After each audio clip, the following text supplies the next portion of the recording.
বাবা জিরানে আমার খেয়াল করেন ভালো করিয়া, আমার আল্লাহ বাড়ি তাআলা পৃথিবীতে পাঠাইছে গোলামি করে যাওয়ার জন্য। আল্লাহ বলেন তোদেরকে দুর্বল করে আমি বানাইছি, দুর্বল। স্বাভাবিক গরুর বাছুর পৃথিবীতে আসার পরে নিজে নিজে হাঁটে, নিজে নিজে মায়ের শরীর ঘা ঘষে তার খাবার নিজে ব্যবস্থা করে, খাওয়ানোর জায়গা নিজেই খুঁজে নিজেই খায়। অন্য অন্য প্রাণীরা নিজে নিজেই তার খাবার তালাশ করে গো,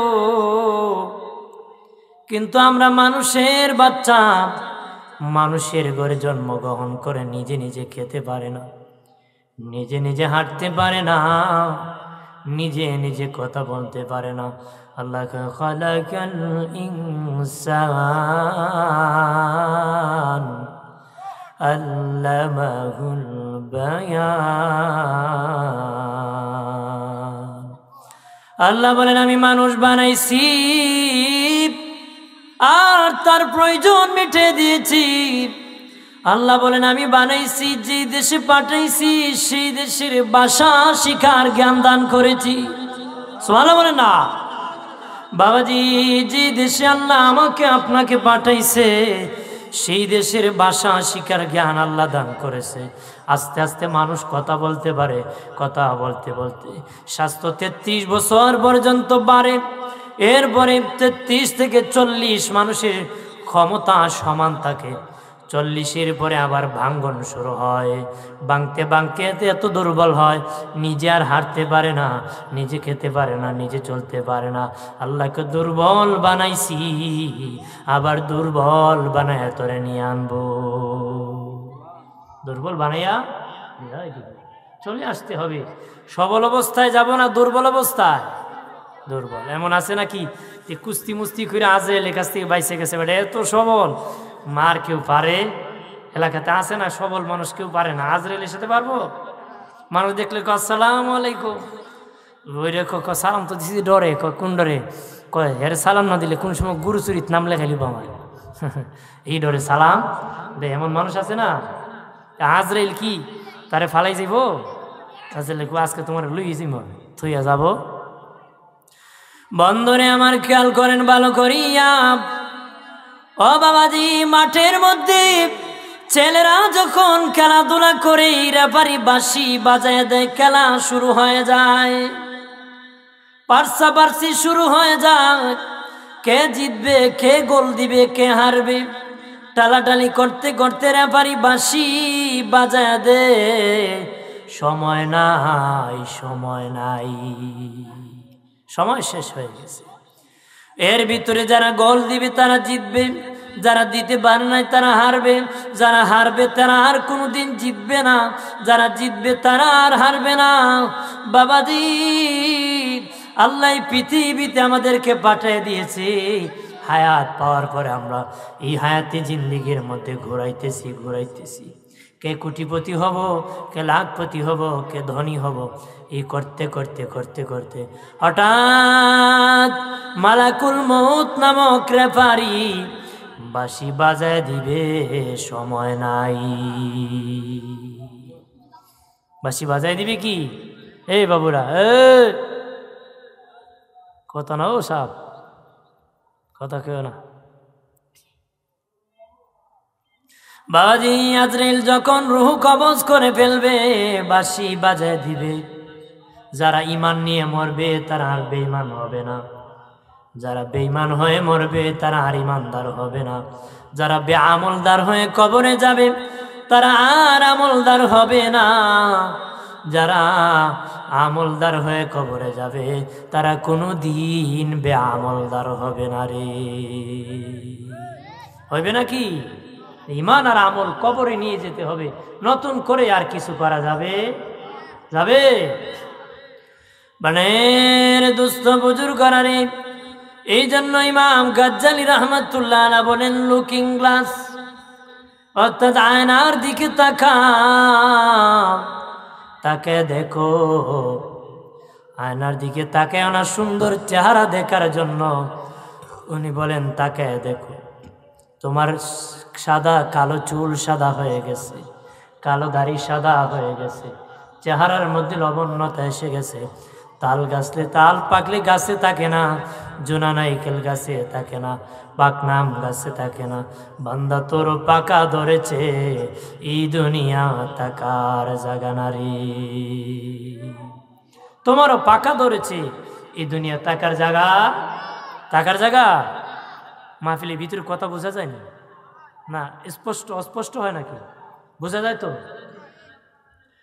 আমার প্রাণের বাবাজি, এই জন্য ইমাম জালালউদ্দিন রুমি বলেন, পৃথিবীর মানুষ, তোমার জিন্দিগি তামসার জিন্দিগি বানাও না, কান্নার জিন্দিগি বানাও। আল্লাহ বলেন, ফালিয়াদহাকু কালিলান ওয়ালিয়াবকু কাসীরা, বেশি বেশি করে কাঁদো, কম কম করে হাসো। বেশি বেশি করে কাঁদো, কম কম করে হাসো। জিন্দিগিটা কান্নার জিন্দিগি বানাও। ইমাম জালালউদ্দিন রুমি বলেন, এরে পৃথিবীর মানুষ, তোমরা কান্নার জিন্দিগি বানাও, তামসার জিন্দিগি বানাও না। কানতে কানতে যদি জিন্দিগি কাটায় দাও, একদিন যেদিন মরে যাবা, কবরে যায় এমন হাসি দিবা যে হাসির শুরু আছে শেষ নাই। আর দুনিয়াটা যদি তামসার জিন্দিগি বানাও, তামসা করতে করতে, রংবাজি করতে করতে, বিয়ে লাগলে গায়ে হলুদের নামে গজব বানাইয়া, নারী আর পুরুষ নাচাইয়া, এইরকম তামসার জিন্দিগি বানাইয়া কবরে যখন যাইবা, ইমাম জালালউদ্দিন রুমি বলেন, কবরে যায় এমন কান্না দিবে যে কান্নার শুরু আছে শেষ নাই। কান্নার শুরু আছে কি শেষ নাই। আমরা তো এই জিন্দিগি কাটাইতেছি কত মস্কারি আর টাট্টা, আরে বাবা কত মজা। এমন সালাক মানুষ, হে বেটা আমার কেউ কুস্তাদ পাইতো না, হেম দেহ না, হেম দেহ না, উত্তি দেহ না, পশ্মি দেহ না, বেটা মসজিদও যায় না, ওই গানও যায় না। এমন লোক আমাদের সমাজে আছে কি না? তলে তলে সব খারাপ কামও আছে, ভালা কামও বড় বুঝদার। তো এক বেটা শার্ট গায়ে দিছে, বোতাম লাগাইতে মানুষ সামনিতে লাগায় না, বেটা পিছিতে লাগাইছে। কি লাগাইছে? বোতাম লাগাইছে পিছিতে। মানুষ কয় এটা কি করলে? মানুষ বোতাম লাগায় সামনে, তুই পিছিয়ে লাগাইলে কেন? কত বুঝছো না? আমি হাইটা গেলে মানুষ বুঝবে না আমি আইতাছি না যাইতাছি, আমি আইতাছি না যাইতাছি। সালাক মানুষ এরা কি? হ্যাঁ বেচারা গরম, কিন্তু আল্লাহ জানেনি তুমি কোন দিকে হাঁটো। ফিরিস্তা ধরার পরে আর 12টা বাজাই দিবে, আর আইবা না যাইবা সুযোগ নাই। যেখানে আসো ওইখানে শুয়ে যা। কথা বলেন না জোরে ক। আমার প্রাণের বাবাজিরা রে, এই জন্য আসেন বসেন রহমতের বাগানে, জান্নাতের বাগানে। একদিন সবাই পৃথিবী ছেড়ে আমরা চলে যেতে হবে। আমরা পিছনে পিছনে তাকাবো, পৃথিবী পরে থাকবে, আমরা চলে যাব। কেউ বলবে না রাখো, সকলে বলবে তাড়াতাড়ি তাদেরকে দাফন করো। আজকে মাটির উপরে ঘর, আগামীকাল মাটির নিচে ঘর হতে পারে রে। আগামীকাল মাটির নিচে ঘর হতে পারে কিনা?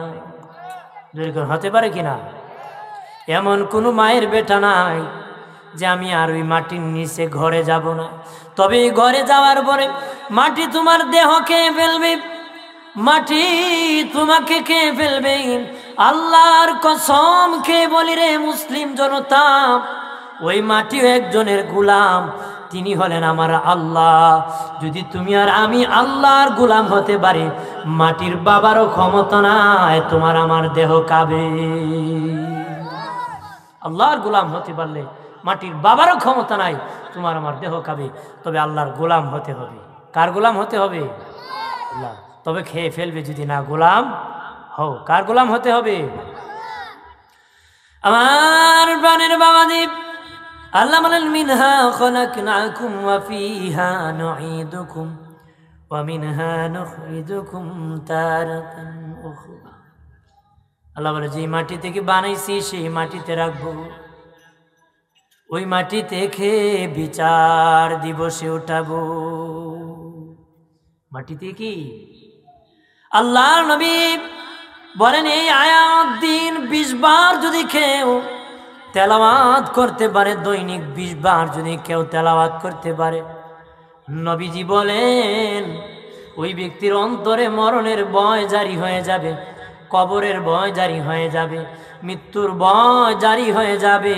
মৃত্যুর ভয় জারি হওয়ার কারণে মিথ্যা কথার থেকে বাঁচবে, সুদ খানার থেকে বাঁচবে, ঘুষ খানার থেকে বাঁচবে, মিথ্যা মামলার থেকে বাঁচবে, মিথ্যা কথার থেকে বাঁচবে, বাজাবি পাল্লা কম দেওয়ার থেকে বাঁচবে, এতিমের মাল খাওয়ার থেকে বাঁচবে।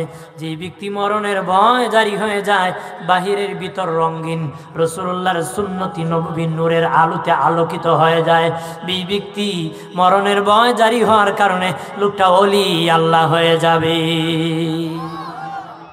জোরে কর, আরো জোরে বলেন না। বন্ধুরে আমার খেয়াল করেন ভালো করিয়া, এই মাটি একদিন খেয়ে ফেলবে গো। সাবধান সুন্নি জনতা, আমল নেকি নবীর ভালোবাসা নিয়ে কবরে যেও রে। যদি না যেতে পারো, কবর তোমার জন্য বড় ভয়ঙ্কর হবে। তবে যদি নবীর আশেক খাঁটি উম্মত হয়ে কবরে যেতে পারো, কবরটা আর কবর জগৎ কবর থাকবে না, এটা কবর জগৎ হয়ে যাবে। কি হয়ে যাবে? কবর জগৎ হয়ে যাবে। এটা আর সাধারণ জায়গা থাকবে না, জান্নাতের বাগান হয়ে যাবে। তবে আমরা ভালো মানুষ হতে হবে। কি হতে হবে? ভালো মানুষ। মরণ থেকে কেউ পালাইতে পারে নাই, পালাইতে এখনো পারে না, ভবিষ্যতও পারবে না। পৃথিবী ট্রান্সফার যদি হয়ে যাও, গহীন নিচে যদি মাটির নিচে বাসস্থান বানাও, গাছের উপরও বানাও, এমনকি আব্রাহা বাদশার মতো যদি লোহার সিন্দুকও বানায় ঘরের সিন্দুকের ভিতরে বসে থাকো, আমার আল্লাহ বারে তাআলা সুবহানাহু ওয়া তাআলা বলেন সেখান থেকে তোমাকে দরিয়া মালাকুল মউত আনবে। লোহার সিন্দুকে বসে লাভ হবে না? বিয়ের বাইত বসে থাকবে? হ্যাঁ, আমরা বিয়ের বাইত বুঝিছি কয় না। আপনার এখন আজরাইল বিয়ের বাড়ি ধরবে, বিয়ে তাড়াতাড়ি বাড়ি যান। কেন? আপনার অবস্থা ভালো না, কলঙ্ক হইব আমার। কথা বলে আমার বাড়ি যদি আপনি মরেন, আমার কলঙ্ক। মরার সময় বিয়েও রাখতে চান, তার মানে মূল্য থাকে না। আমার প্রাণের দুস্থ বুজুর্গ রে, আব্রাহা বাদশার কথা যখন বলেছি বলে দেই। আব্রাহা বাদশা এসেছিল কাবা ঘর ভাঙ্গার জন্য। কেন আসছিল কাবা ঘর ভাঙ্গার জন্য বলতেছি। আব্রাহা বাদশাকে সবাই মক্কায় যায়, আমি মক্কায় যেন মানুষ না যায়, আমার দেশে একটা কাবা বানাবো, সকল মানুষ যেন আমার কাবাতে জিয়ারত করতে আসে। এই জন্য আব্রাহা তার দেশের মধ্যে একটা কাবা বানাইছিল। কিন্তু পৃথিবীর কোনো মানুষ ওই কাবাতে যায় না, সকলে মক্কা শরীফ যায়। ঠিকছে? যাইতো যাইব বাবাজি। মক্কার কুরাইশি খানদানের এক লোক বলে আব্রাহা কাবা বানাইছে, একটু তার কাবাটা আমি দেখে আসি, যাই একটু আব্রাহার দেশে। আব্রাহার দেশে যখন গেছে গো, ওইখানে দেখতে যায় রাত্রি যাপন করতে, একটা মূর্তির হার ভেঙে গেছে, টাচ। উনি এখান থেকে পালায়া চলে গেছে। তখন আব্রাহাম ওই কাবা ঘরে আসিয়া নবী দাদা আব্দে মুত্তালিব রে কয়, তোমার কুরাইশি খানদানের এক লোক আমার খুদার হার ভাঙছে, এটার প্রতিবাদ করার জন্য তোমার পূর্বপুরুষ ইব্রাহিমের কাবা ভাঙতে আসছি। এবার কি জাত খুদা আর ভেঙে লিছে? কি জাত খুদা? খুদার আর ভেঙে লাই আমরা খুদা। বাংলাদেশ থেকে এক লোক গিয়েছিল ইন্ডিয়া সফর করতে। কই গেছিল? রাত যখন হয়েছে, হিন্দু বসিত তো, ইন্ডিয়া তো হিন্দু বেশি। ঠাকুর বাড়ি থেকে উঠছে, আমাকে একটু রাত যাপনের জন্য জায়গা দিবা? তুমি মুসলমান? জায়গা নেই, দয়া করে জায়গা করে দাও। অনুরোধ কাকুতি মিনতি করার পরে জায়গা করে দিচ্ছে। কোন জায়গায়? মূর্তির ঘরে, ঠাকুর ঘরে, মূর্তির ঘরে। বেচারা রাত ঘুমাইতে গিয়া পা মূর্তির পায়ে লেগে গেছে। ঠাকুর দৌড়ে আসে, মুসলমান বের হ। ওখানে তুই আমার খোদারে লাত মারছ? কি করছে? আমার খুদা আমার স্বপ্নে কইছে, কই তুই কারে জায়গা দিছ? আমার লাত মারছে। তাড়াতাড়ি হেরে কর তো। দেখো ভাই ভুল হইছে, আমি ঘুমাই সময় ঘুমানোর দোয়া পড়ছি না তো, এই জন্য পাও লেগে গেছে, আর লাগবে না। এবার ঘুমাইতে যাইয়া পা খান্দে তুলে লিছে, লাম লাম বের হো। না না ভাই, আর আমি এত রাত্রে মানুষ তো মেরে ফেলবে, আমি নামবো না। কি করবা? আমি এখন আয়াতুল কুরসি পরে ঘুমাই, আর হবে। এবার লাত মেরে ঠ্যাং ভেঙে লিছে। কি করছে?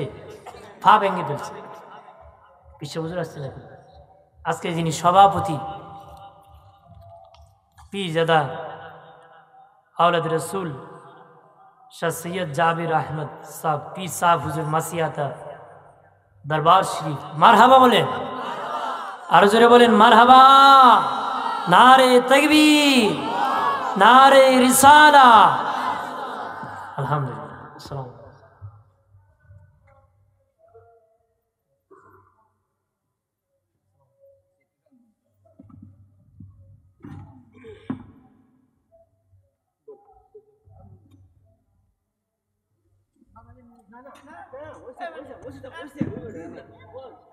হাজিরিন, হুজুর এসে গেছেন, বসবেন। মারহাবা বলে জোরে খান। বেচারা আসিয়ে কয় বের হ। কোথার থেকে? মন্দির থেকে। ভাই আমার ভুল হয়ে গেছে। না না, যাওয়ার কথা কই নাই, বাইর। কেন? আমার নরম পাইছে না। তুই লাত মারস, তোরে কিছু কয় না। তুই কান্দ টেং তুলস, তোরে কিছু কয় না। তুই লাত মারে টেং ভাঙছ, তোরে কিছু কয় না। আমার নরম পাইছে। আমার খালি আমার নাকি 14 গোষ্ঠী জ্বালাইলি। কয় যে গোষ্ঠী থাকলে এত নরম থাকতে হয়, সবাই বের দিয়ে এটির দরকার নেই। আমি মুসলমান হয়ে যাব। কি হয়ে যাব? মুসলমান। তুই ভাঙছ, তোরে কিছু ধরে না, আমার একটু জ্বালাই লিব, দরকার নাই, আমি কালেমা পড়ি, মুসলমান। বন্ধনে আমার মূর্তির কোনো ক্ষমতা নাই। আবু জাহেল একবার একটা বীর দাওয়াত পেয়েছিল। বীর দাওয়াত পাইলে তো কিছু গিফট দিতে হয়। ভাবলো কি দিব? কয়েকটা ভগবান গিফট দিয়ে দিব। তুলি টুলি দিয়া রং টং করে কাঁধে নিয়ে যাচ্ছে ভগবান। রাস্তা ধরছে, প্রস্তাবে ধরছে। কি ধরছে? পেশাবে ধরছে। ভগবান সামনে নিয়ে প্রস্তাব করা বেয়াদবি না? গাছের গোড়া হেলান দিয়ে সামনে প্রস্তাব করতেছে। কুত্তা আবার দেখবেন একটু টিলা টুলি দেখলে কি করে? ট্যাং তুল মারে, প্রস্তাব করে, পেশাব করছে। আবু জাহেলকে প্রস্তাব করে আওয়াজ করে সামনে, এই প্রস্তাব করে সামনে আওয়াজ করে পিছিয়ে। কারণ কি? আইসা দেখে একবার গোসল করে দিছে। এই সময় একটা কথা বলেছিল, কিন্তু কপালে হেদায়েত নেই তো। বলেছিল তোর কি কুত্তা তাড়ানোর ক্ষমতা নাই? তাহলে কি আবদুল্লাহর বেটা মোহাম্মদের ধর্মটি? এতটুকু বলেছিল, কিন্তু সত্য পছন্দ করতো না, যেন কপালে হেদায়েত নসিব হয়। বন্ধনে আমার আব্রাহা বাদশা যখন কাবা ঘর ভাঙার জন্য এসেছিল, আব্দুল মুত্তালিব বলল ঠিক আছে, একদিনের সময় দাও আমাকে। দিনের নবীর আগমনের 49 দিন আগে আব্রাহা কাবা ঘর ভাঙার জন্য এসেছিল। প্রাণের বাবাজি, অদুস্থ বুজুর্গরা খেয়াল করেন ভালো করিয়া। আব্দুল মুত্তালিব পরের দিন যখন ভেড়া দুম্বা নিয়ে চলে যায়, আব্রাহা কয় আব্দুল মুত্তালিব তোমরা কুরাইশিরাতে এত দুর্বল না রে, প্রতিবাদ করো না, এমনি চলে যেতেছ, অথচ আমি অনেক দূর থেকে আসছি প্রতিবাদ করার জন্য, কেন যাও? আখাজ আব্দুল মুত্তালিব বলেন আব্রাহা, এই ঘরের মালিক যিনি আল্লাহ, তার কাছে তার ঘর সফর্দ করে দিয়েছি। আমি বেড়া ধুম্বার মালিক, আমারটা আমি নিয়ে চলতেছি। আব্রাহার প্রাণ কাই পড়ছে। আব্রাহা ফেরাউনের ঘটনা জানে, নমরুদের ইতিহাস আব্রাহা জানে, কিন্তু নিজের ইজ্জত রক্ষার জন্য পিছপাও হয় নাই। পা যখন সামনে চালাইলো কাবা ঘর ভাঙ্গার জন্য, আল্লাহ বলেন আব্দুল মুত্তালিব যখন আমার ঘর আমার কাছে সফরদ করলো, তখন আমি কি করছি জানোনি? ওয়ারসালা আলাইহিম তায়রান আবাবিল, আমি আবাবিল নামক এক ঝাঁক পাখি, ঝাঁকে ঝাঁকে আল্লাহ বলেন আমি ঝাঁকে ঝাঁকে পাখি পাঠিয়ে দিছি, তার মিহিম বিহিজারাতিন মিন সিদ্দিক, কণা কণা মসুরি ডালের মতন পাথর দিয়েছি, দুইটা দুই পায়ের মধ্যে একটা টুটের মধ্যে দিয়ে পাঠিয়ে দিয়েছি। দিয়ে আমি কি করছি জানোনি? ফাজআলাহুম আসমিম মাকুল, গরু বকরি ঘাস খেলে যেমনি ভাবে আম পাতা জাম পাতা চাবাইলে কোনটা আম পাতা কোনটা জাম পাতা চেনা যায় না, আল্লাহ আব্রাহা গোষ্ঠীকে আমি এমনভাবে মিসমার করে দিয়েছি, কোনটা আব্রাহা কোনটা হাতি চিনার কোনো কুদরত আমি আল্লাহ রাখি নাই, চিনার কোনো কুদরতি আল্লাহ রাখে না। আব্রাহার মতন লোকই বাঁচতে পারে না, আল্লাহকে কুটেল বাম দিছে, সব কি চুরমার করে ফেলছে, আমি আপনি থাকবো? ইমাম জালালউদ্দিন সুয়ুতী বলেন একটা মানুষ যখন মরণের সময় হয়ে যায়, মৃত্যুর সময় 500 ফেরেশতা তার দেহের উপর ঝাঁপিয়া পড়ে যায়, মৃত্যুর পরে 500 ফেরেশতা, মৃত্যুর সময় তার দেহের উপর 500 ফেরেশতা ঝাঁপিয়া পড়ে যায়, হাতের লাইন কেটে দেয়, পায়ের লাইন কেটে দেয়, বাবাজি যখন লাইন কেটে দেয় পা নাড়া বন্ধ হয়ে যায়, হাত নাড়া বন্ধ হয়ে যায়, শরীর নড়াচড়া বন্ধ হয়ে যায়, রুহটা এখানে এসে যায়, রুহ কবজ করবে মালাকুল মউত, মুখ দিয়া পারে না, হাত দিয়া পারে না, জবান দিয়া পারে না, কান দিয়া পারে না, বাবাজি জবান দিয়া কবজ করতে চায়, জবান বলে না, যেই জবান দিয়ে আল্লাহর নাম জপেছে, নবীর প্রতি দুরূদ পড়েছে, কোরআন তেলাওয়াত করেছে, আল্লাহর নামে তাসবিহ পড়েছে রে, এই জবান দিয়া রূহ কবজ করা যাবে না, চায় কান দিয়া কান বলে না, না, যে কান দিয়া আজান শুনে মসজিদে গিয়েছে, মাহফিলে গিয়েছে, দিনের কাজে দিয়েছে, কান দিয়া পারবা না, হাত দিয়া চায় হাত বলে না, হাত দিয়ে কালাম শরীফ ধরেছে, কোরআনে ধরেছে, হাদিস শরীফে ধরেছে, মানুষকে উপকার করেছে, এই হাত দিয়া কবজ করতে পারবা না, চাই পা দিয়া পা বলে না, না, এই পা দিয়া হাঁটিয়া মসজিদে মাহফিলে দিনের কাজে দিয়েছে, তার পাটা আল্লাহর কাজে ব্যবহার করেছে, এই পা দিয়া তার রূহ কবজ করতে পারবে না। আজরাইল ব্যর্থ হইয়া আমার আল্লাহ সুবহানাহু ওয়া তাআলার দরবারে যায় বলে আল্লাহ, চিৎকার দিয়া বলেন আল্লাহ, আর জবান খুলে বলেন আল্লাহ, আর আওয়াজ করে বলেন ইয়া রাসূলুল্লাহ। ফেরেশতা আজরাইল ডেকে বলে মালিক, ও মালিক, তোমার বান্দার রূহ কোনো দিকে কবজ করতে পারি না, তোমার বান্দার রূহ কবজ করতে পারতেছি না, কিভাবে রূহ কবজ করব? আল্লাহ বলবেন, আল্লাহ বলেন রে আজরাইল যাও যাও, তোমার হাতের মধ্যে আমি আল্লাহর ইসমে জাতের নাম আল্লাহ, এই নামটা আমার বান্দার চোখের সামনে ধরো, আমার বান্দা আমার নাম যখন দেখবে আমার নামের সাথে ফানা হয়ে যাবে, বেহুশ হয়ে যাবে, সাথে সাথে তার রূহটা কবজ হয়ে যাবে। আরো জোরে কর।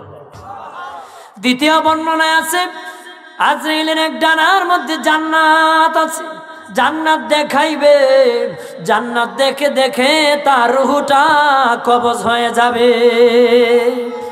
আর এক বর্ণনায় আছে যারা নবীর আশিক প্রেমিক, যারা নবীর জন্য পাগল রে, যারা নবী ছাড়া আর কিছু বুঝে না, আমার নবীর জন্য ফানা হয়ে থাকে, নবী নবী নবী নবী, নবীর ভালোবাসার জন্য জীবন দিতে রাজি, নবীর জন্য পাগল হয়ে যায়, এমন আশিক মরণের সময় আমার দিনের নবী তার সামনে হাজির হয়ে যায়। আল্লাহর কসম খেয়ে বলি রে সুন্নি জনতা, আমার দিনের নবী যদি মরণের সময় তোর সামনে হাজির হয়ে যায়, নিশ্চিত তোর জন্য আল্লাহর জাহান্নাম হারাম হয়ে যাবে, হারাম হয়ে যাবে। এটা আশিকের খেলা। প্রাণের বাবাজিরা রে, রূহ কবজ করিয়া আজরাইল প্রথম আসমানে যায়, সুবহানাল্লাহ বলে না, আর প্রথম আসমানের গেটে জিবরিলের মাধ্যমে 70,000 ফেরেশতা রাইহানি ফুলদানি লইয়া সুঘ্রাণযুক্ত ফুল নিয়ে তারা স্বাগত আগত জানানোর জন্য প্রথম আসমানের দরজার মধ্যে তারা আসিয়া দাঁড়ায় থাকে। দারোয়ান ফিরিস্তা কে? অমুক গ্রামের অমুকের সন্তানের রূহ কবজ করে আমি মালাকুল মউত এসেছি। তখন বলবে মহান আল্লাহ আমার কাছে হাতে লিস্টি খাতা দিয়েছি, যদি জান্নাতি হয় অনুমতি আছে, জাহান্নামী হলে অনুমতি নাই। বলবে হ্যাঁ ওই লোক জান্নাতি, আল্লাহ বলেছেন এমন জান্নাতি আসলে যেন দেরি নাই, তাড়াতাড়ি খুলে দেওয়া যাবে। ফেরেশতারা মিছিল সহকারে যেতে যেতে আমার আল্লাহ সুবহানাহু ওয়া তাআলার জান্নাতের কাছে যাইয়া দরজা খোলা হবে, জান্নাতের ভিতর প্রবেশ করবে, রূহ ঘুরাইবে, জান্নাত ঘুরিয়া ঘুরিয়া জান্নাত দেখিয়া আসার সময় আজরাইল নিজ হাতে জান্নাতীদের লিস্টিতে তার নামটা উঠায়া দিবি। আরো জোরে কর। রোহনিয়া জমিনে আসবে। রোহনিয়া কই আসবে? রোহনিয়া জমিনে আসবে। আর একজন ফাসিক মুনাফিক নাফরমানের রূহ কবজ করিয়া, বাবাজি বেঈমানের রূহ যখন কবজ করা হবে তার রগগুলা টাস টাস করে ছিঁড়ে যাবে। টাস টাস করে কি ছিঁড়ে যাবে। মরণ যন্ত্রণা বড় কঠিন। নবী বলেছেন বাবা সাহাবীরা কঠিন যন্ত্রণা সামনে আছে। মরণ যন্ত্রণা কি কঠিন। মৃত্যুর যন্ত্রণা বড় মারাত্মক যন্ত্রণা রে বাবাজি। তবে খেয়াল করেন, মরণের পরে যদি কয়েকটা আলামত পান, আলামত দেখে বুঝতে পারবেন ওই লোকটা জান্নাতি। মরণের পরে যদি কোনো মাইয়িতের কপাল ঘেমে যায়, ভিজে যায়, ঘাম আসে কপালের মধ্যে, ইন্তেকালের পরে যখন তার কপাল ভিজে যাবে মনে করবেন ওই লোকটা জান্নাতি। ইন্তেকালের পরে চক্ষু যদি বড় হয়ে যায়, তার নাকের ছিদ্রিগুলা যদি বড় হয়ে যায়, নাকের ছিদ্রিগুলা যদি বড় হয়ে যায় বুঝতে পারবেন এই লোক জান্নাতি। সুবহানাল্লাহ বলেন না। একজন ফাসিকের রূহ কবজ করতে কত কঠিন জানেননি? একজন নবীর রূহ কবজের কথা বলি, আর ফাসিকের কি হবে জানেন না? ফাসিকের তো হিসাব নাই, কিন্তু নবী একটা অনুমান দেখাইছিলেন মরণ যন্ত্রণার কথা। নবীর তো আর মৃত্যুর যন্ত্রণা হয় নাই, তারপরও সতর্ক করে জানাইয়া দিয়েছি। নবী ইদ্রিস আলাইহিস সালামের কথা আমরা জানি না? ওনার ইন্তেকালের আগে, সময়ের আগে আজরাইলের সাথে দুস্তি ছিল। উনি দুই শর্তে করেছিল, তাই আমার রূহটা কবজ করতে হবে, আবার রূহ দিতে হবে, আল্লাহর জান্নাতটা আমার দেখাইতে হবে। আল্লাহর জান্নাতটা রূহ কবজ করিয়া আবার রূহ দেওয়া হয়। এরপরে দোস্ত জান্নাতটা আমার দেখাই দিও। দোস্ত রে, জান্নাত থেকে আসবানি ওয়াদা দিলেন, হাসবো। জান্নাতের ভিতর উনি ঘোরাঘুরি করছে, বের হয়ে আসছে, বের হয়ে আসিয়া বলেছে বের হয়ে আসবে, বের হয়ে আসছে। এরপরে দোস্ত আমার রুমাল বা সেন্টিল যে কোনো একটা জিনিস উনি রেখে আসছে, এটা নিয়ে আসতে হবে। উনি ঢুকেছে আর বের হয় না রে। আজরাইল বাহির থেকে ডাকে, ও দোস্ত বাহির হও। ইদ্রিস নবী বলে না না না দোস্ত, আর বাহির হব না। আল্লাহ তো বলেছে মরণ একবার হবে, দ্বিতীয়বার আর মরণ হবে না। আর জান্নাতে কোনো বান্দাকে যদি আল্লাহ ঢুকায়, তার জীবনে কোনোদিন আল্লাহ বাহির করবে না রে। আরে দোস্ত, আমার মরণও হয়েছে, আর আমার মরণের দরকার নাই। আমি জান্নাতে ঢুকছি, আল্লাহ নিজে কইছে আর আমারে বাহির করবে না রে।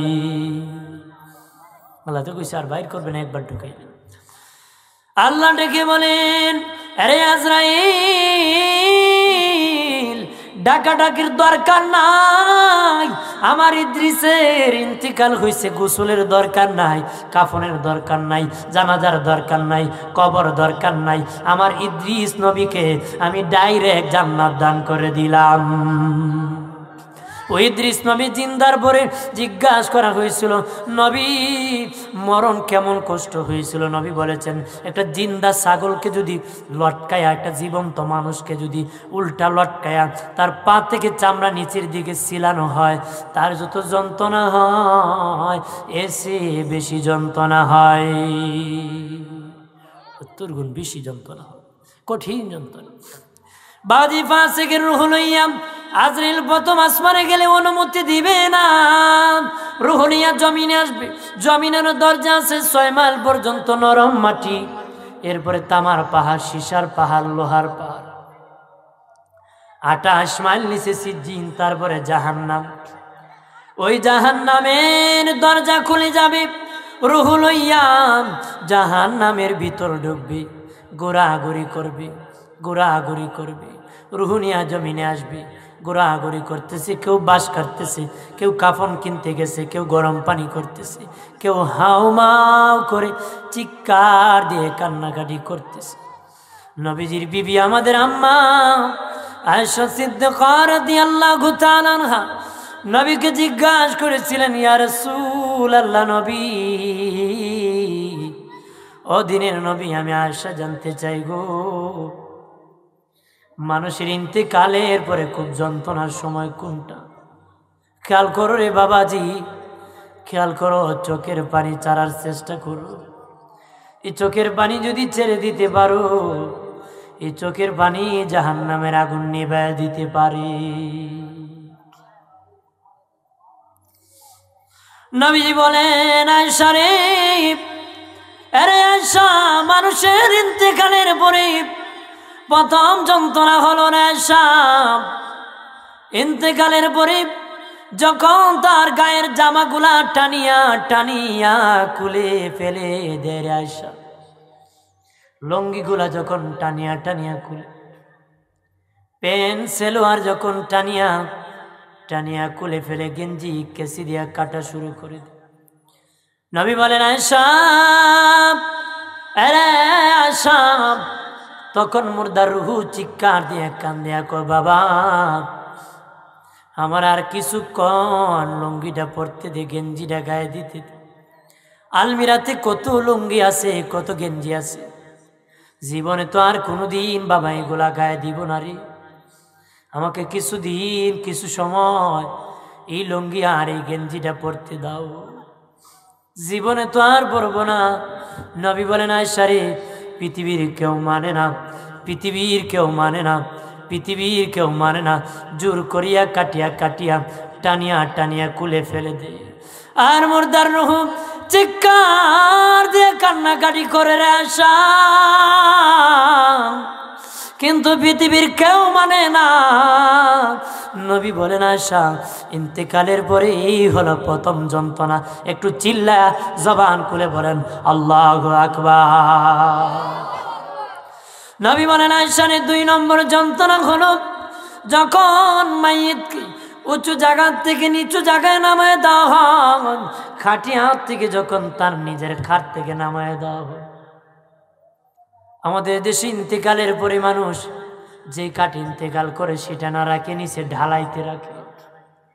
খলিফাতুল মুসলিমিন আমিরুল মুমিনিন হযরত ওমর ফারুক রাদিয়াল্লাহু তাআলা আনহু বলেন, আরে পৃথিবীর মানুষ, তোর বাবা মরে যাক, মা মরে যাক, নিচু জায়গায় রাখিস না, লাশটা একটু উঁচু জায়গায় রাখিস, একটু উঁচু জায়গায় রাখিস, একদম নিচে ঢালাইতে রাখিস না, নিচু করে দিস না। নবীজি বলেন, আয়েশা রে, যখন তার ঘুমানোর খাট থেকে নামায় দেওয়া হয়, রূহ চিৎকার দিয়ে কয়, আব্বার এই খাটের মধ্যে জীবনে কত ঘুমাইলাম, আর তো ঘুমাবো না, কিছুক্ষণ সময় আমাকে ঘুমাইতে দাও। নবী বলেন, পৃথিবীর কেউ খাটে রাখবে না, নামায়া দিবে। নবী বলেন, আয়েশা রে, এই হলো 2 নম্বর যন্ত্রণা। একটু চিল্লায় বলেন আল্লাহু আকবার। 3 নম্বর যন্ত্রণা হলো বাজি লাশ যখন ঘর থেকে বাবার লাশ ছেলে বাহির করে, মায়ের লাশ মেয়ে বাহির করে, আত্মীয় স্বজন বাহির করে গো, দরিয়া দরিয়া ঘর থেকে বাহির করে দে। নবী বলেন, আয়েশা, মুর্দার রূহ চিৎকার দিয়া কান্দিয়া বলে, বাবা, এই ঘর বানানোর জন্য প্রবাসী জিন্দেগি করেছি, টালা গাড়ি ড্রাইভিং করেছি, রিক্সা চালাইছি, কৃষি কাজ করেছি, বৃষ্টি ভিজেছি, রুদ্রে শুকাইছি, মানুষের বাড়ি কাজ করেছি রে আব্বা।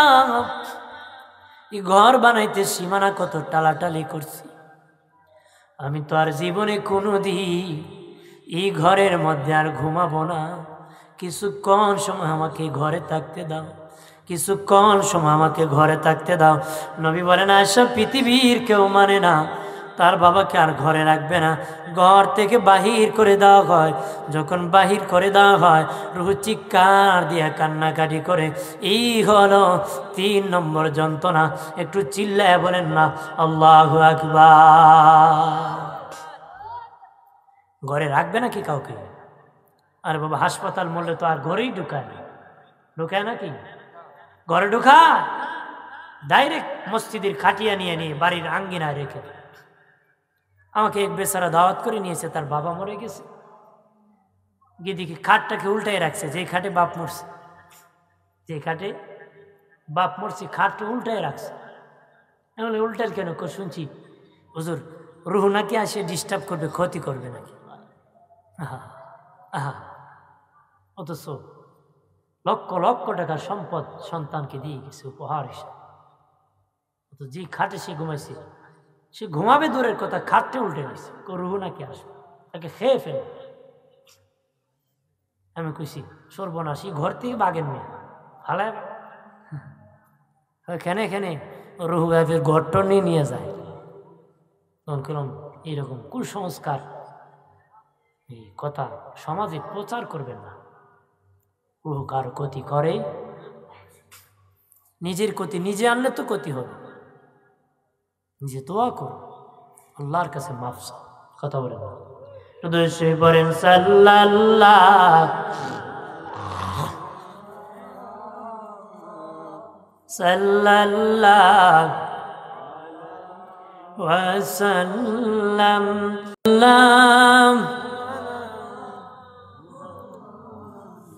সাল্লাল্লাহ।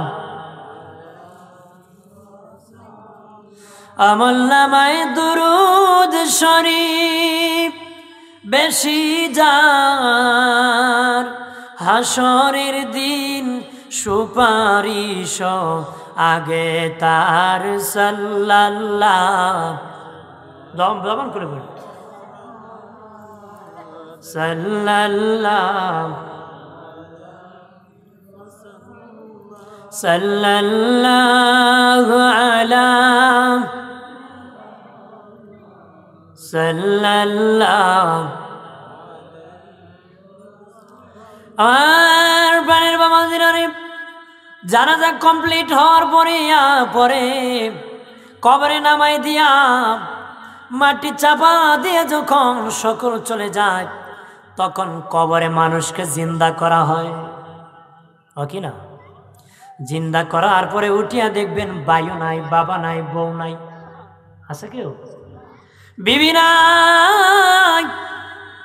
যে বিবি আর সন্তানের জন্য লক্ষ লক্ষ টাকা ইনকাম করেছ, সুদ খেয়ে ঘুষ খেয়ে হারাম টাকা ইনকাম করে বিল্ডিং বানালাম, ওই বিবি পর্যন্ত তোমার কবরে যাবে না, মা বাবা কেউ যাবে না, সন্তান আদি কেউ যাবে না রে। যাবে কেউ? কেউ যাবে?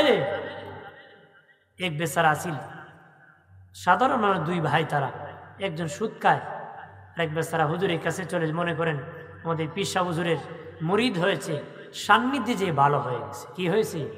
সেও ভালো হয়েছে। তখন তার ভাইকে সে দাওয়াত করে যে তুমি ভালো হয়ে যাও, সুদ কানা ছাড়ো। কেন ছাড়বো? দেখো তুমি মরলে তোমার সন্তান ছেলে মেয়ে কেউ তোমার সঙ্গ হবে? কেমনে হবে না? আমার সম্পদ আছে, আমার সঙ্গ হবে। একটু টেস্ট করবানি? করবে। কেমনি করবো? আজকে শুয়ে যাও, তুমি হঠাৎ করে ঘরে করো, আমার পেটে ব্যথা ধরছে, মনে করেন সোজা হয়ে জবান হপ করে দিবা, চক্ষু মুজে ফেলবা, এরপরে বাকিটা আমার, এরপরে যখন বলবো তখন উঠবা। এই কথা বলার হাসার জন্য বলবো না, শিক্ষার জন্য বলতেছে। বাবাজিরা যখন পেটে ব্যথা লাগছে, মা কান্দে, বাবাও কান্দে, মা আছে, বাবা আছে, বিবিও কান্দে, সন্তানও কান্দে। মা ডাক দিয়া কয়, আব্দুল আলী, তার ছোট সন্তান যেটা হুজুরের সান্নিধ্যে ভালো হয়েছে, তুই না হুজুরের মুরিদ, কোরআন পড়তে জানোস, একটু ফু দেস না, পেট বেদনা করে।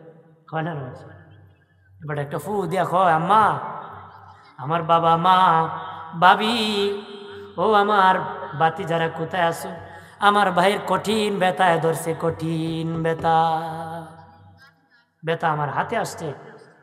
এই মুহূর্তে যদি এই ব্যথাটা কেউ নিয়ে যাও, আমার ভাই ভালো হয়ে যাবে। আর ব্যথা যখন শুরু হয়ে সোজা হয়ে গেছে, মায় কান্দে, আল্লাহ আমারে নিলায় না, আমার ফুলারে নিলায়। বাবা কয়, আল্লাহ আমারে নিলায় না, আমি বুড়া হইছি, আমার ছেলেরে নিলায়। সন্তানের কল্লা আমরা খাওয়াইব কি? বিবি গান গায়, সোনার জীবন গেছে বিফলে। সোনার জীবন গেছে কি বিফলে গেছে। তখন ওই ছোট ভাই ডেকে বলে, আম্মা তুমি বলেছ পৃথিবীতে সবচেয়ে দরদি। প্রথম বাবাকে ডেকে বলে, ও বাবা তুমি তার ব্যথাটা নিয়ে যাও, আমার ভাই ভালো হয়ে যাবে। বাবাকে ব্যথা নিলে কি হবে, তো তুমিও মরে যেতে পারো। কো বাবা আল্লাহ নিশুন গিয়া আর সাফাসাফি করে লাভ নাই। এর আগে কিতা কইছি, আল্লাহ আমার নিলা নাই, কয় কিতা হয়, আল্লাহ নিশুন গিয়ার বাবা সবর করিল। মাকে ডেকে বলে, মা পৃথিবীতে সবচেয়ে বেশি ভালোবাসে মা। মা গো তুমি আমার ভাইয়ের ব্যথা নেবে নি? মা কয়, তোর বাবা পুরুষ মানুষ এনে নাই, আমি কেমনে নিমু? এবার বাবিকে ডেকে বলে, বাবি এতক্ষণ বলেছ সোনার জীবন বিফলে চলে গেছে, রূপার জীবন রাইকা লাভ কি? এবার নিয়ে যাও, নিলে আমার ভাই ভালো হয়ে যাবে। বাবি তখন ধমক দেয়া, কয় তোর ভাইয়ের বউ ইসলাম বুঝি জীবন দেওয়ার জন্য নাকি? হ্যাঁ, সন্তানরা কয় আমরা দরকার নাই। তখন ভাই কয়, কই ব্যথা আমি ছেড়ে দিব, আর সহ্য না, খারে ধরবো ঠিক নাই। একদিকে মা দর দিচ্ছে, আরেকদিকে বাবা, আরেকদিকে বিবি, আরেকদিকে সন্তান, কেউ নাই, কৌডো কেউ নাই। সাধারণ দুনিয়ার ব্যথা কেউ নিবে না। তুমি যত আজাব দুনিয়ায় যদি কেউ ব্যথা নেয় না রে, আল্লাহর কসম কে বলে 1 ইঞ্চি যন্ত্রণা কবরে হাসরে তোমার কেউ নিবে না রে। নিবে নাকি কেউ? ভালো হয়ে যাও। আমার দিনের নবী বলেন যে কবরে দেখুন তোকে চিন্তা করা হবে, বাবা নাই, ভাই নাই, বিবি নাই, কেউ নাই, আদরের বন্ধু নাই। তুই চেয়ে দেখবে যদি আমার আশেক হস, আমি নূরের নবী, এত কাছের তোর তত প্রেমিক, আমি নবীরে তোর কবরে হাজির পাবে। আরো জোরে বলে বাবাজি, কবর জগৎ হয়ে যাবে, জান্নাতের সাথে সংযোগ হয়ে যাবে গো, জান্নাতের সাথে সংযোগ হয়ে যাবে। দুলা মিয়া যেমন বাসর করে ঘুমায় যায়, নবী কয় এইভাবে ঘুমায় যাবে। কতদিন ঘুমাইবে? ইয়াউমাল কিয়ামা, কিয়ামত পর্যন্ত ঘুমাইতে থাকবে। কিয়ামত পর্যন্ত কি ঘুমাইতে? বাজি খেয়াল করেন ভালো করিয়া, কবরস্থানে মা ঘুমে আছে, অনেক বাবা আছে, কিন্তু কবর জিয়ারতে এখন মানুষ যায় না। যায় নাকি? কবর জিয়ারত করতে যায় না। শুনেছে বাবাজি গুগল মুফতির কাছ থেকে, ডিজিটাল পদ্ধতি, ডিজিটাল যুগের ডিজিটাল বক্তা, ডিজিটাল যুবক ফতোয়া শুনছে জিয়ারত করো, করা যায় না, বেদাত। জিয়ারত করা কি বেদাত? বেদাত না দাঁত? জোরে কয়। যে বেটা দাঁত না, হ্যাঁ বেটা হাড্ডি খেতে পারবো? দাঁত না বেটা যদি হাড্ডি খাওয়া হারাম, হ্যাঁ হাড্ডি খাওয়া হারাম, তোর দাঁত নাই তোর লেগে হারাম। তোর দাঁত নাই কিন্তু কবর যার ইমান আছে সে জিয়ারতের মজা বোঝে। কথা বলে জোরে ক। বন্ধুরে আমার খেয়াল করেন ভালো করিয়া, বেশি বেশি করে মরণের চিন্তা করবা আর কবর জিয়ারত করবা। নবী বলেন ক্বালা রাসূলুল্লাহ সাল্লাল্লাহু আলাইহি ওয়াসাল্লাম কাসরাতু যিকরিল মাউত ওয়া তিলাওয়াতিল কুরআন। নবী বলেন বেশি বেশি করে মওতের চিন্তা করবা, বেশি বেশি করে কোরআন তেলাওয়াত করবা। মওতের চিন্তায় পাপ থেকে বাঁচাবে, কোরআন তেলাওয়াতে তোমার ঈমান বাড়ায় দিবে। যার ঈমান যত বেশি বাড়বে সে তত বড় দামি মুমিন হয়ে যাবে। বাবাজি প্রত্যেক বৃহস্পতিবার দিবাগত রাত্রি জিয়ারত করা সুন্নত, রবিবার দিবাগত রাত্রি জিয়ারত করা সুন্নত, জুমার দিন জিয়ারত করা সুন্নত, ও বাবাজি, ঈদের দিন, 2 ঈদের দিন জিয়ারত করা সুন্নত। লাইলাতুল কদরে, লাইলাতুল বরাতে জিয়ারত করা সুন্নত। মাইয়িতকে দাফনের পরে জিয়ারত করা সুন্নত। বাকি যে কোনো দিন, যে কোনো সময় জিয়ারত করা জায়েজ। নবী বলেন বেশি বেশি করে তোমরা কবর জিয়ারত করবা। করলে কি হবে জানুনি? মাইয়িতেরও লাভ হবে, তোমাদের জিন্দারও লাভ হবে। আল্লাহর নবীর সাহাবী আবু যার গিফারি রাদিয়াল্লাহু তাআলা আনহু বলেন, আমার দিনের নবীর সাথে আমি একদিন জান্নাতুল বাকিতে কবরস্থানে জিয়ারতে গিয়েছি। আল্লাহর নবী জিয়ারতের মধ্যে চোখের পানি ছেড়ে ছেড়ে কাঁদতে কাঁদতে নবী 2 হাত এত উপরে বাড়ায় দিয়েছে, আমি আবু যার গিফারি নবীর বগল মোবারক পর্যন্ত দেখতে পেয়েছি। আবু যার গিফারি বলেন, নবী এত দোয়া করেছেন, নিশ্চিত জান্নাতুল বাকির সবাই জান্নাতে চলে গেছে। সুবহানাল্লাহ বলে না? আমি আবু যার গিফারি জান্নাতুল বাকিতে তাকে দেখলাম, একটা বাঙ্গা কবর নি পাই। একটা বাঙ্গা কবর যদি পাইতাম, ওই কবরের ভিতরে আমি আবু যার গিফারি ঢুকে যেতাম। আর ঢুকলে রে আমার দিনের নবীর দোয়াটা আমি আবু যার গিফারির ব্যাপারে নসিব হয়ে যেত। আম্মা জান আয়েশা বলেন, একই কম্বলের নিচে নবীর নিয়ে শুইতাম। একদিন দেখি নবী নাই, আমি আয়েশার কম্বলের নিচে আমার দিনের নবী ঘুমানো। রাতের বেলা নবী উঠে চলে গেছে গভীর রজনীতে। ভাবলাম নবী মনে হয় কোনো বিবির হুজরায় গিয়েছে। সব আম্মাদের, সব বিবিদের হুজরা তালাশ করলাম, কোনো বিবির হুজরায় নবীকে পাই নাই। একত্রে 9 জন আম্মা জানছে, 9 জন আমাদের আম্মা জান উম্মাহাতুল মুমিনিন, 9 জন আম্মা জান ছিলেন।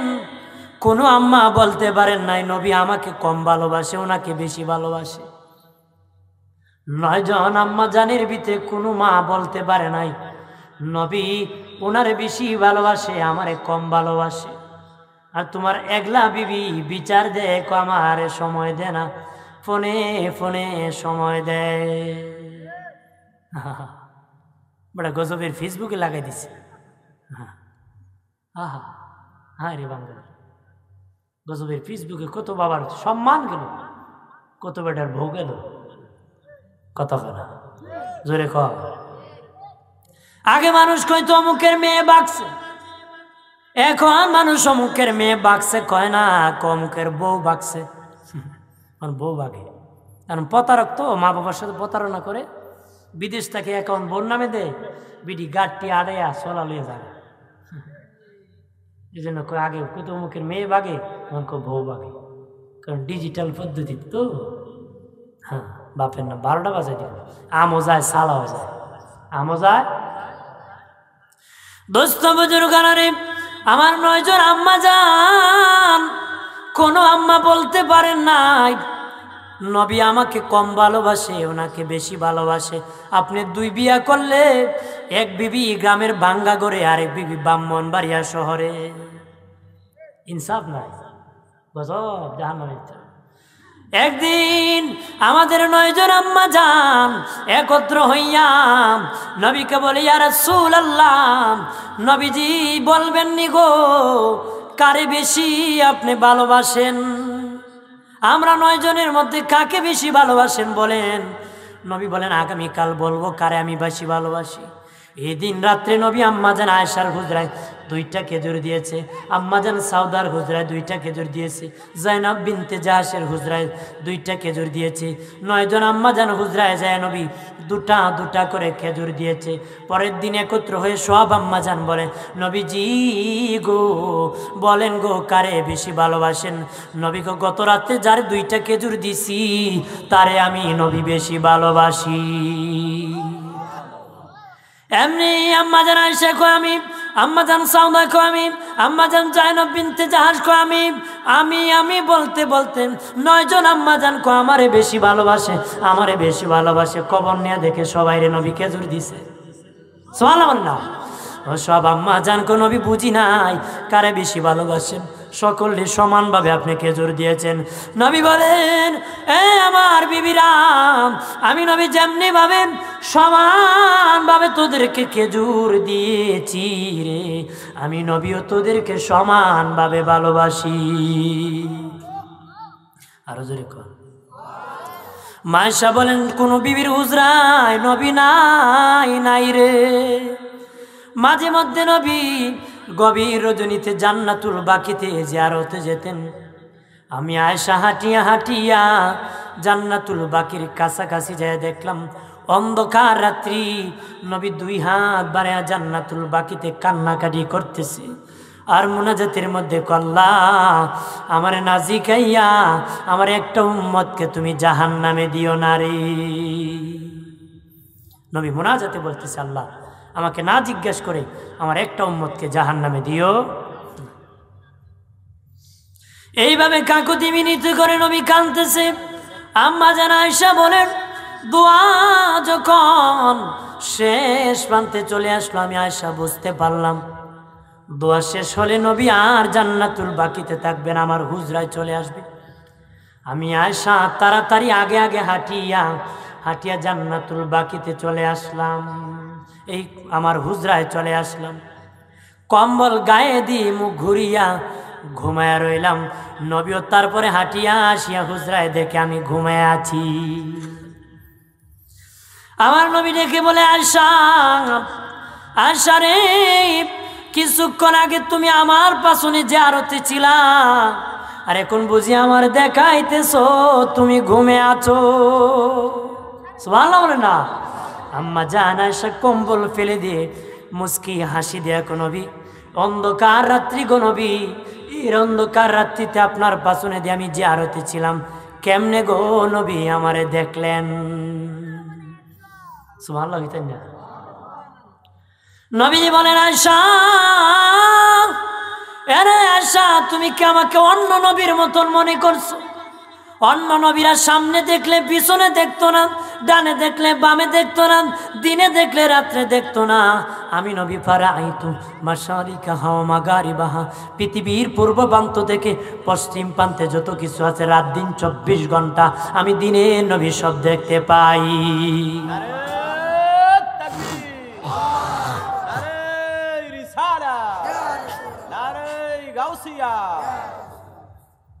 আমি নবী সব।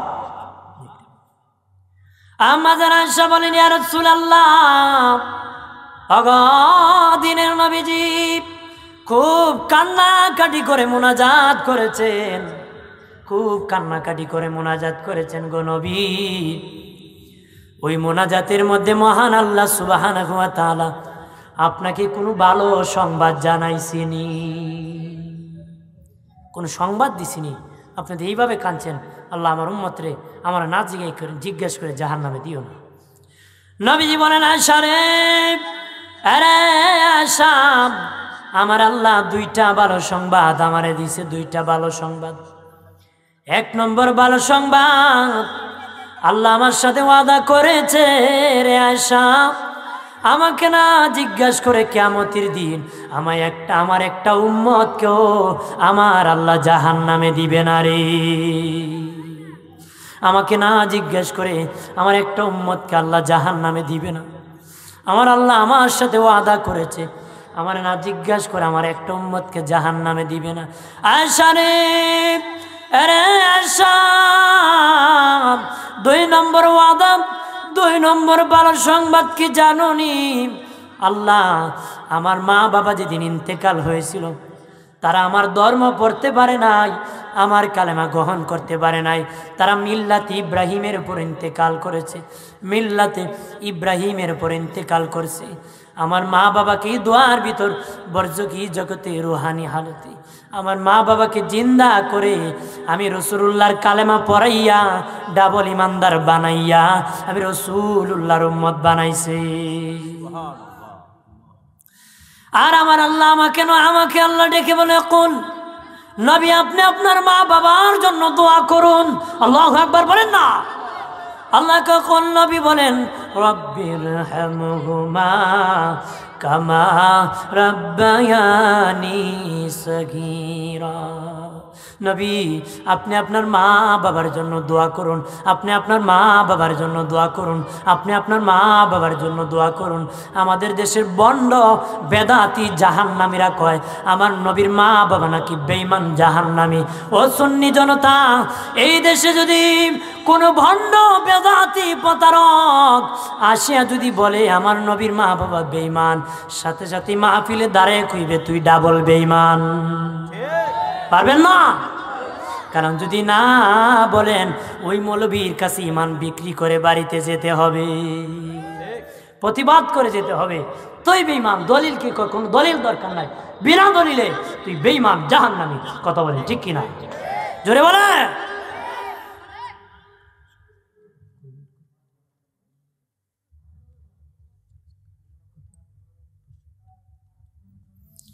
বন্ধুরে আমার খেয়াল করেন ভালো করে,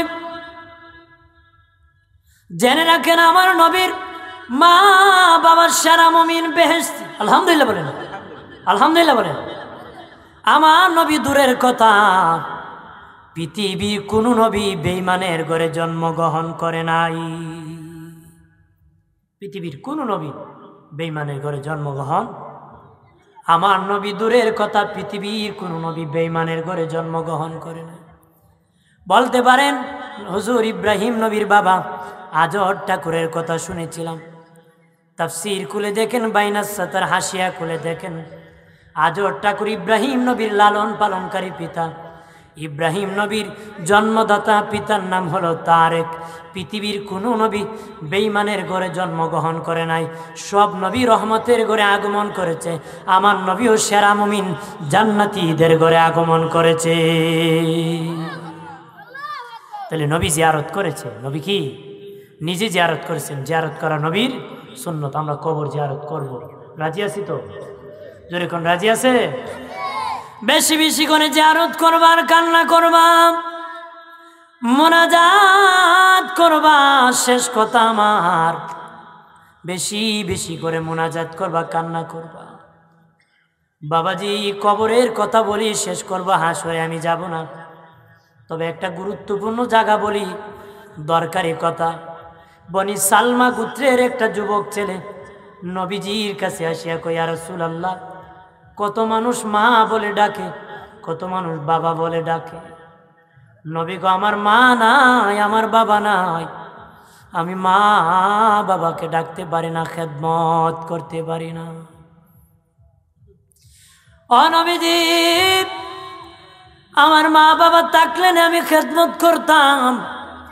যাদের আছে খেদমত করে, মা বাবার ইন্তিকালের পরে খেদমতের কোনো সুযোগ আসেনি গো নবী। আমার দিনের নবী 5টা খেদমতের কথা বলেছে, 5টা। যেই 5টা খেদমত করলে, জীবিত থাকলে খেদমত করলে যে সওয়াব হয়, ইন্তিকালের পরে এই কাজগুলা করলে সেই সওয়াব পাবে। 1 নম্বর নবী বলেন, রে বাবা সাহাবী, 1 নম্বর তোমার মা বাবার জন্য বেশি বেশি করে তুমি দোয়া করো। বেশি বেশি কি দোয়া করো। 2 নম্বর নবী বলেন, তোমার মা বাবার গুনাহ মাফ চাও। আল্লাহ, আমার মা বাবা আমাকে লালন পালন করতে, সীমানা ঠিক করতে, ইনকাম করতে কত গুনাহ কামাই করে কবরে চলে গেছে। আল্লাহ গো, আমার মা বাবার গুনাহ মাফ করে দাও। আল্লাহ কো আমি খুশি হইয়া তার মা বাবাকে মাফ করে দিই, সন্তানকে আমি আল্লাহ মাফ করে দেই।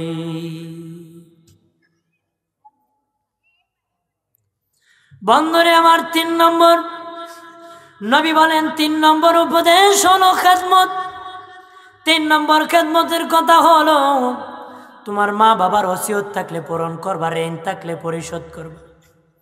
যদি কোনো ওসিয়ত তাকে পূরণ করো, যদি ঋণ তাকে পরিশোধ করো। 4 নম্বর, মা বাবা রেখে যাওয়া আত্মীয়র সাথে ভালো সম্পর্ক রাখো।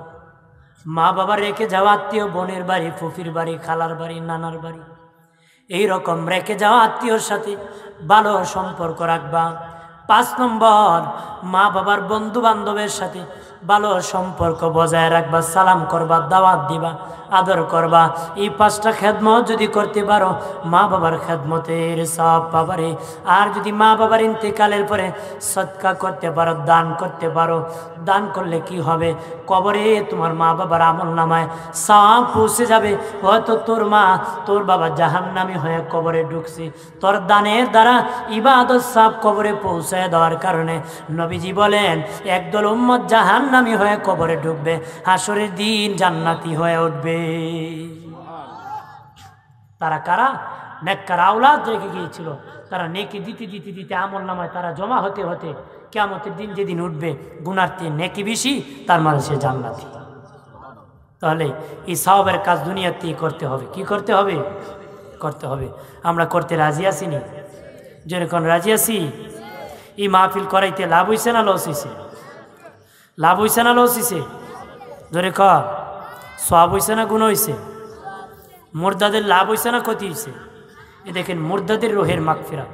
আজকে যারা এখানে আসছেন তারা